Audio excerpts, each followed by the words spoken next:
Well, hello everybody. Happy Tuesday. What an adventure we are on. Over the mountains to a bear/man's house and now into the woods. All that morning they were busy with preparations. Soon after midday they ate with Bjorn for the last time. And after the meal they mounted the steeds he was lending them, and bidding him many farewells, they rode off through his gate at a good pace. As soon as they left his high hedges at the east of his fenced lands, they turned north and then bore to the northwest. By his advice, they were no longer making for the main forest road to the south of his land. Had they followed their path would have led them down a stream from the mountains that joined the great river, mighty miles south of the Carrock. At that point, there was a deep ford which they might have passed, if they still had their ponies, and beyond that a track led to the skirts of the woods, into the entrance of the old forest road. Sorry, I have an itch. But Bjorn had warned them that that way was now often used by goblins, while the forest road itself, he had heard, was overgrown and disused as the eastern end, and led to impassable marshes where the paths had long been lost. Its eastern open had also always been far to the south of the lonely mountain, would have left them still with a long and difficult northward march when they got to the other side. North of the Carrock, the edge of Mirkwood drew closer to the borders of the great river, and though here the mountains too drew down near, Bjorn advised them to take this way, for at a place a few days' ride north of the Carrock was the gate of a little-known pathway through Mirkwood that led almost straight towards the lonely mountain. "The goblins," Bjorn had said, "will not dare to cross the great river for 100 miles north of the Carrock, nor to come near my house. It is well protected at night. But I should ride fast, for if they make their raid soon, they will have crossed the river to the south and scour all the edge of the forest so as to cut you off. And wargs run swifter than ponies. Still, you are safer going north, even though you seem to be going back nearer to their strongholds, for that is what they will least expect, and they will have the longer ride to catch you. Be off now, as quick as you may." That is why they were now riding in silence, galloping whenever the ground was grassy and smooth, with the mountains dark on their left, and in the distance the line of the river with its trees drawing ever closer. The sun had only just turned west when they started. Until evening it lay golden on the land about them. It was difficult to think of pursuing goblins behind, and when they had put many miles between them and Bjorn's house, they began to talk and to sing again and to forget the dark forest path that lay in front. But in the evening, when the dusk came on and the peaks of the mountains glowered against the sunset, they made a camp and set a guard, and most of them slept uneasy with dreams in which there came the howl of hunting wolves and the cries of goblins. Still the next morning dawned, bright and fair again. There was an autumn-like mist, white upon the ground, and the air was chill. But soon the sun rose red in the east, and the mists vanished, and while the shadows were still long, they were off again. So they rode now for 2 more days, and all the while they saw nothing save grass and flowers and birds and scattered trees, and occasionally small herds of red deer browsing or sitting at noon in the shade. Sometimes Bilbo saw the horns of the harts sticking up out of the long grass, and at first he thought they were the dead branches of trees. That third evening they were so eager to press on, for Bjorn had said that they should reach the forest gate early on the 4th day, that they rode still forward after dusk and into night beneath the moon. As the light faded, Bilbo thought he saw away to the right or to the left the shadow form of a great beard prowling along in the same direction. But if he dared to mention it to Gandalf, the wizard only said, "Hush, take no notice." Next day they started before dawn, though their night had been short. As soon as it was light, they could see the forest coming as it were to meet them, or waiting for them like a black and frowning wall before them. The land began to slope up and again, up, and it seemed to the Hobbit that a silence began to draw in upon them. Birds began to sing less. There were no more deer, not even rabbits were to be seen. By the afternoon they had reached the eaves of Mirkwood, and were resting almost beneath the great overhanging boughs of its outer trees. Their trunks were huge and gnarled, their branches twisted, Their leaves were dark and long. Ivy grew on them and trailed along the ground. "Well, here is Mirkwood," said Gandalf, "the greatest of the forests of the northern world. I hope you like the look of it. Now you must send back those excellent ponies you have borrowed." The dwarves were inclined to grumble at this, but the wizard told them they were fools. "Bjorn is not as far off as you seem to think, and you had better keep your promise anyway, for he is a bad enemy. Mr. Baggins's eyes are sharper than yours, and if you have not seen each night after dark a great bear going along with us or sitting far off in the moon watching our camps, not only to guard you and guide you, but to keep an eye on the ponies too. Bjorn may be your friend, but he loves his animals as his children. You do not guess what kindness he has shown you in letting dwarves ride them so far and so fast, nor what would happen to you if you tried to take them into the forest." "What about the horse, then?" said Thorn. "You don't mention sending that back."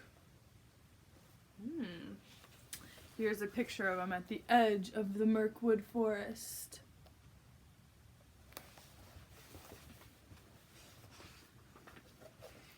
"I don't, because I am not sending it." "What about your promise, then?" "I will look after that. I am not sending the horse back. I am riding it."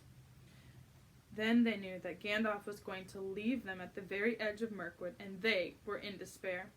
But nothing they could say would change his mind. "Now we've all had all this out before, when we landed on the Karok," he said.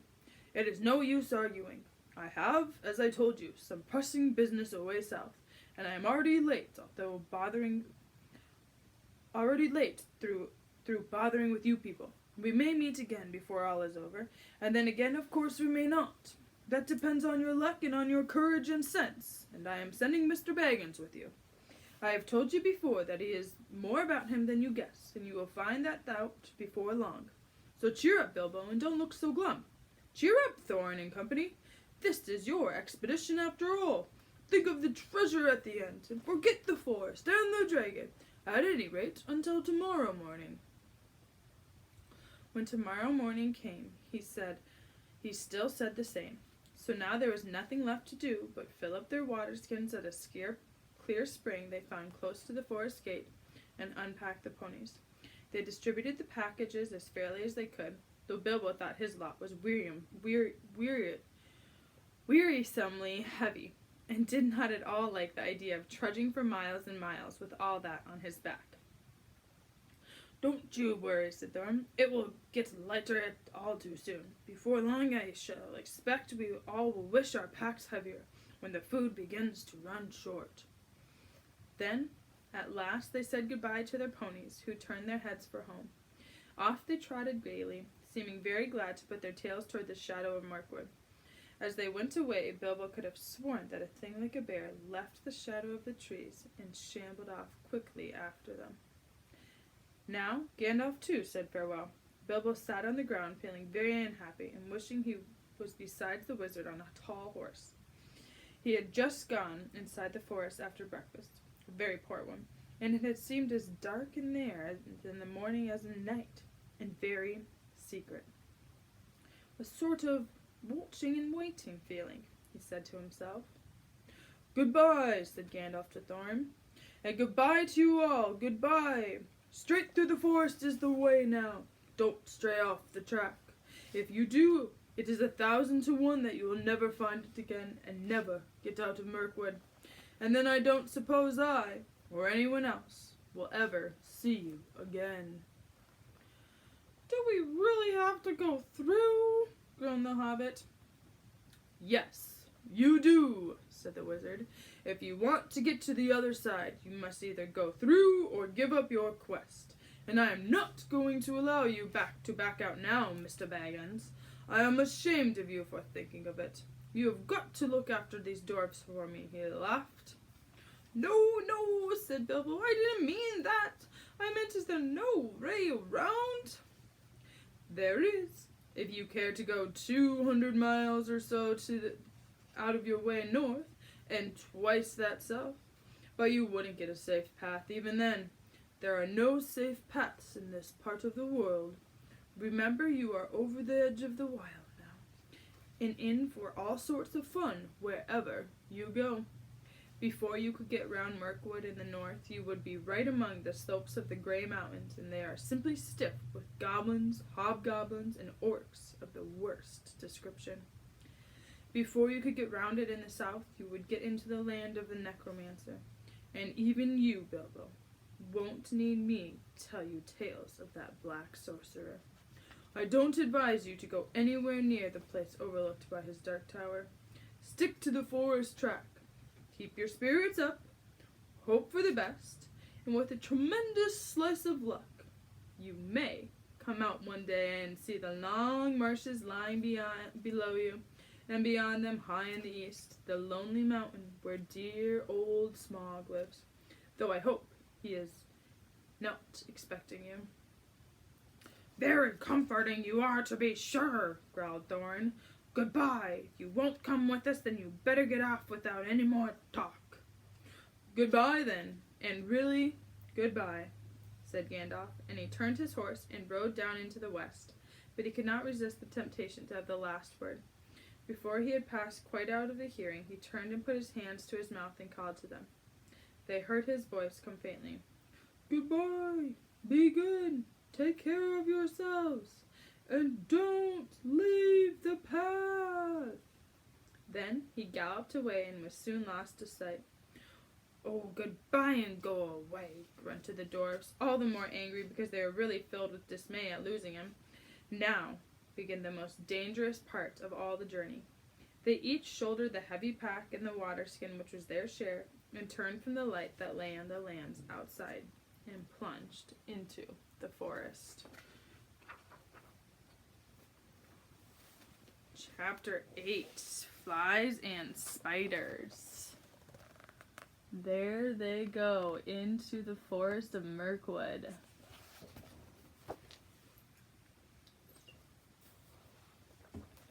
Okay, we'll keep going. They walked in single file. The entrance to the path was like a sort of arch leading into a gloomy tunnel made by two great trees that leant together. Too old and strangled with ivy and hung with lichen to bear more than a few blackened leaves. The path itself was narrow and wound in and out among the trunks. Soon the light at the gate was like a little bright hole far behind, and the quiet was so deep, and their feet seemed to thump along, while all the trees leaned over them and listened. As their eyes became used to the dimness, they could see a little way to either side in a sort of dark green glimmer.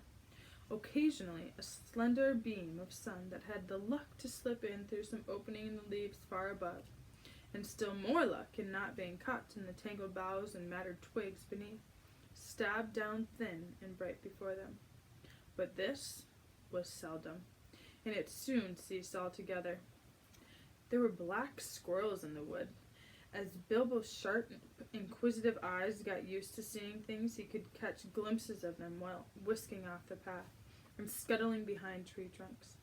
There were queer noises too, grunts, scrufflings, and hurryings in the undergrowth, and among the leaves that lay piled endlessly thick in places along the forest floor. But what made the noises he could not see. The nastiest thing they saw were the cobwebs, dark, dense cobwebs, with threads extraordinarily thick, often stretched from tree to tree or tangled in the lower branches on either side of them. There were none stretched across the path, but whether because some magic kept it clear or for what other reason, they could not guess. It was not long before they grew to hate the forest as heartily as they hated the tunnels of the goblins, and it seemed to offer even less hope of any ending. But they had to go on and on. Long after they were sick for a sight of the sun in the sky and longed for the feel of wind on their faces. There was no movement of air down under the forest roof, and it was everlasting still and dark and stuffy. Even the dwarfs felt it, who were used to tunneling and live at times for long whiles without the light of the sun. But the hobbit, who liked holes to make a house in, but not to spend summer days in, felt that he was being slowly suffocated. The nights were the worst. Then it became pitch dark. Not what you call pitch dark, but really pitch. So black you could really see nothing.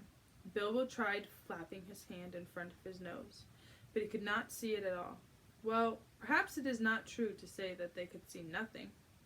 They could see eyes. They slept all closely huddled together and took it in turns to watch. And when it was Bilbo's turn, he would see gleams in the darkness round them, and sometimes pairs of yellow or red or green eyes would stare at him from a little distance, and then slowly fade and disappear, and slowly shine out in another place. And sometimes they would gleam down from the branches just above him. That was the most terrifying. But the eyes that he liked the least were horrible, pale, voluptuous sort of eyes. Insect eyes, he thought. Not animal eyes. They are much too big. Although it was not yet very cold, they tried lighting watchfires at night. They soon gave that up. They seemed to bring hundreds and hundreds of eyes all around them, though the creatures, whatever they were careful never to let their bodies show in the little flicker of the flames. Worse still, it brought thousands of dark gray and black moths, some nearly as big as your hand, flapping and whirling round their ears. They could not stand that, nor the huge bats, black as the top hat either. So they gave up fires and sat at night and dozed in an enormous, uncanny darkness. All this went on for what seemed to the Hobbit ages upon ages, and he was always hungry, for they were extremely careful with their provisions. Even so, as days followed and still the forest seemed just the same, they began to get anxious. The food would not last forever. It was, in fact, already beginning to get low. They tried shooting at the squirrels, and they wasted many arrows before they managed to bring one down on the path. But when they roasted it, it proved horrible to taste, and they shot no more squirrels. They were thirsty, too, for they had none too much water, and in all the time they had never seen spring nor stream. This was their state when one day they found their path blocked by a running water. It flowed fast and strong, but not very wide, right across the way, and it was black, or it looked like it in the gloom. It was well that Bjorn had warned them against it, or they would have drunk from it. Whatever its color, and filled some of their emptied skins at its bank. As it was, they only thought of how to cross it without wetting themselves in its water.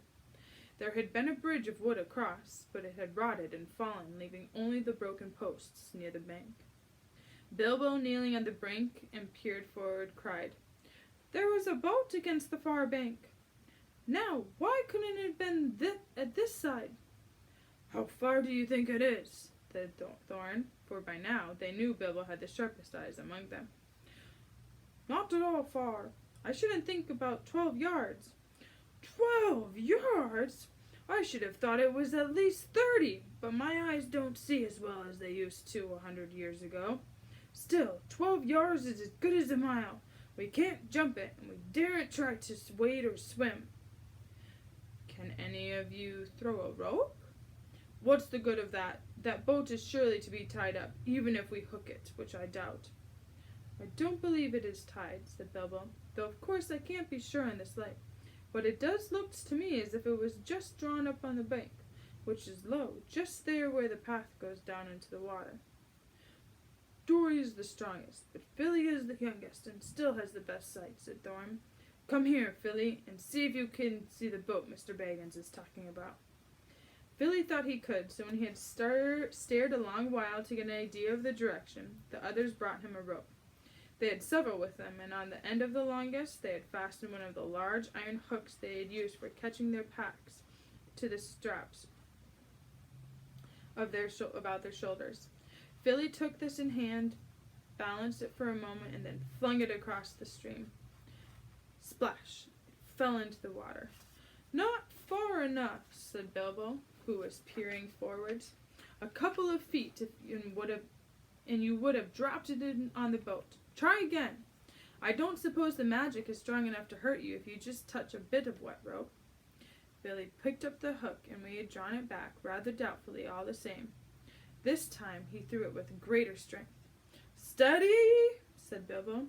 You have thrown it right into the wood on the other side now. Draw it back carefully."